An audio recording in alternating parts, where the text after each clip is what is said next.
kulanti waxaan wanaagsan daawadayaal meel walba joogtaan ku soo dhawaada janaalka Dadaala TV aad kala socotaan wararkii ugu dambeeyay caalamka qaybihiisa kala duwan.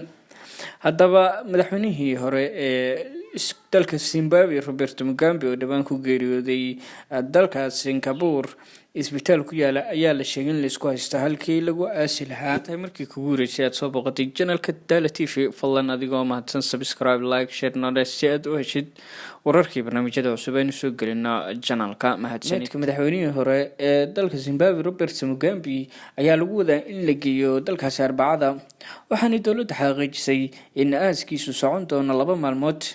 Mugabe oo 96 jir ahaa wuxuu toddobaadkii hore ku dhintay isbitaal ku yaala dalka Singapore, laakiin waxaad moodaa inuu jiro muran dhex yaal dowladda iyo qoyskii oo ka saabsan halka lagu aasayo ninka Zimbabwe muddada 37 sannadood xukumayay.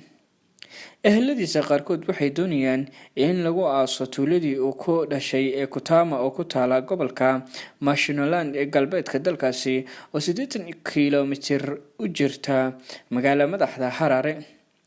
Geesiyaasha Zimbabwe badankooda oo ay ku jiraan kuwii la dagaalamay xukunkii tirada yaraa ayaa lagu aasay xabaalaha Heroes Acre oo ku yaala duleedka magaalada Harare. Guriga uu Mugabe ku lahaa tuulada oo haatan uu askari kaliya ilaaliyo ayaa waxaa axadii isugu yimid dad baroordiiqyo tacsi dhigaya. Waxay u fadhiyeen koox waxaana jawiga ka muuqday murugo iyo xiisad. Qolalka guriga meydkii waxaa ku jiray odayaasha tuulada iyo caaqilkii jilibkiisa, waxaanay ka wada xaajoonayeen sidii ugu habboon ee loo aasi karo odayga dalka ka baxay.